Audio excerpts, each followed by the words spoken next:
नमस्कार मोर RK travelling explore YouTube channel को आपण मानक समस्त को स्वागत जनाऊँगी। ओडिशा एमती एक राज्य जहाँ ऐतिह्य परंपरा संपन्न राज्य अटे। एठी ओडिशा रे 12 मासरे 13 पर्व अनुष्ठित होता है। से 12 मास मध्यरु माघ मास अन्यतम। माघ मास एक धार्मिक मास होता है। माघ मास एक धार्मिक मास होता है। माघ मासरे बहुत ओडिशार लोक माने बहुत धर्म काम करथांती। माघ मासरे एक विशेष माने अत्यंत विशेष पर्व होची माघ सप्तमी। माघ सप्तमी रे भुवनेश्वर खंडगिरी रे एक मेला अनुष्ठित होता है जहाँ की सारा विश्व रे प्रसिद्धि लाभ करछि। खंडगिरी माघ मेला कहले सारा विश्व जानियो। तेणु ए वर्ष 2024 रे खंडगिरी माघ मेला किपरि आयोजन करा जायछि, माघ मेलार आयोजन किपरि हेछि, आसंतु जिबा सेठी देखिबा माघ मेलार परिवेश किपरि रहिछि, माघ मेला रे कोन कोन अनुष्ठित होछन्ती, केते साधु संत आछन्ती, सब जानिबा देखिबा। आसंतु सेठी जिबा माघ मेला देखिबा एवं साधु संत मानक दर्शन करिबा, तांग संगे किसी वार्तालाप करिबा आसीबा। वीडियोटी को संपूर्ण देखंतु। जदि वीडियोटी भल लागिछि तेबे लाइक शेयर सब्सक्राइब करबा को भूलिबेनी एवं आपनकर मतामत वीडियोटी केमति लागिला आपनकर मतामत मते कमेंट माध्यम रे जणाइबे। कमेंट करले मु खुशी हेबी। जय जगन्नाथ।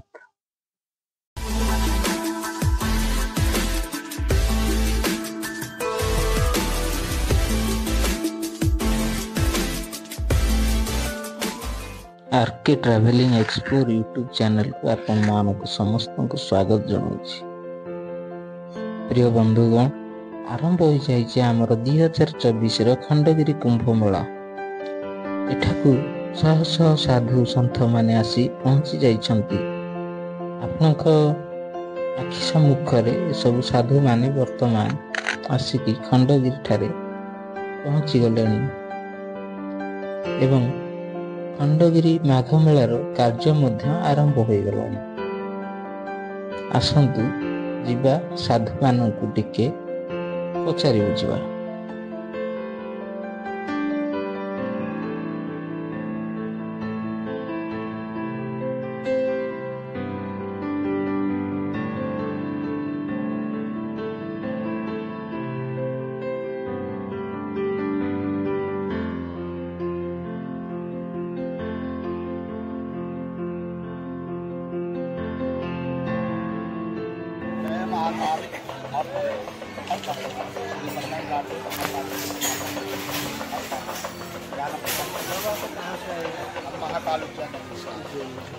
सभी बंधन कार्ड तो कितना दिन में रहेंगे?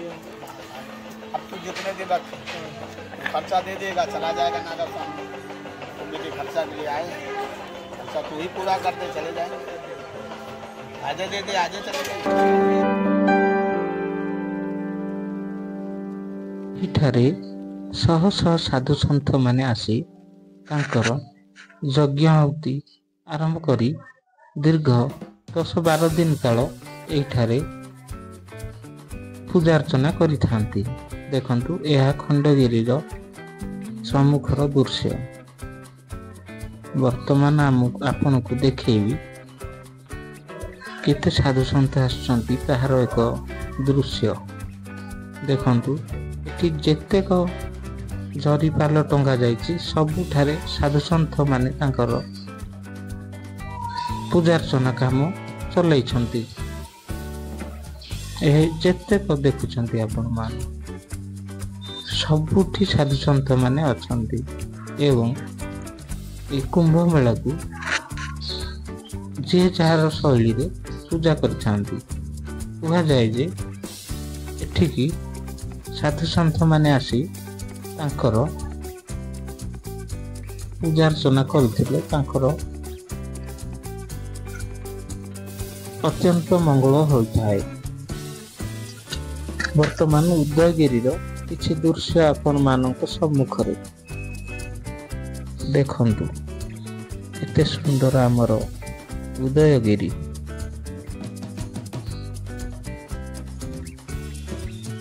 ये हेउची खंडगिरी कुंभ मेला को आसीथिबा नानादी प्रकार दुकान सबू आपण सम्मुखरे आपण देखि पारुछंती। नानादी प्रकार दुकान सबू पकई सारलेनी। चलंतु उदयगिरी संपूर्ण सम्मुखर दृश्य देखिबा।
खंडगिरी मेला रे छोट पिला मानक पई नानादी प्रकार दोली आसी खंजा होई सारलानी। वर्तमान राम दोली, ब्रेक डांस दोली एवं छोट छोट छुआ मानक पई विभिन्न प्रकार दोली मध्य खंजा होई सारलानी। मीना बाजार मध्य तैयार होई सारलानी। खाली बाकी रहिला आपण माने आसी एहाकू उपभोग करिवे एवं एहार आनंद लाभ नेबे। वर्तमान आमे खंडगिरी कुंभ मेला रे ख्यात लाभ करिथिबा यात्रा एवं गणनाट्य मानकर संभार देखिबा को मिली थाए। तन्मध्यरु किछि नाटक नाटक छवि आपण मानक सम्मुखरे एहिठारे विशेष करी यात्रा मानकर एक महामेला होई थाए एवं यात्रा माने एहिठारो ही निजर परिचय सृष्टि करि थांती। तेणु खंडगिरी यात्रा को जो यात्रा पार्टी आसीबो तार ना ऊपर को उठिबो ही उठिबो।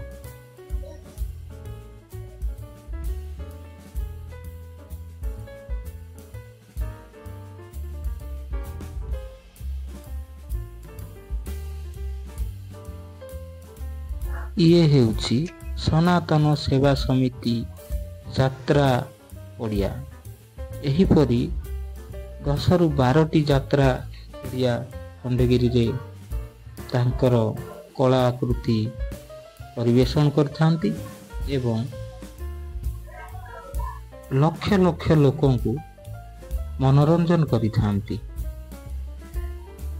कोणार्क गणनाट्य, अपेरा सूर्य मंदिर यही सब भाव में विभिन्न प्रकार यात्रा पार्टी की विभिन्न प्रकार आमर जो यात्रा मंच सबू एहिठारे परिवेशन करिथांती एवं 10 रु 12 दिन धरी अनेक आडंबर रे यात्रा पालित होइथाए। तेणु आपण माने 2024 खंडगिरी यात्रा कुंभ मेला को आसी आनंद नियंतु। विशेष करी यात्रा, मीना बाजार, विभिन्न संभार खाद्य एठारे परिलक्षित हुए एवं माँ 12 भुजांकर यज्ञ मध्य एठारे होई थाए। तेणु आपण माने आसी मांकर आशीर्वाद लाभ करिबा द्वारा आपण को बहुत आनंद लाभ होबो। तेणु आपण निश्चय आसंतु मांकर आशीर्वाद नियंतु एवं यात्रार मजा नहीं घर को फेरंतु। जय जगन्नाथ जय जगन्नाथ जय जगन्नाथ।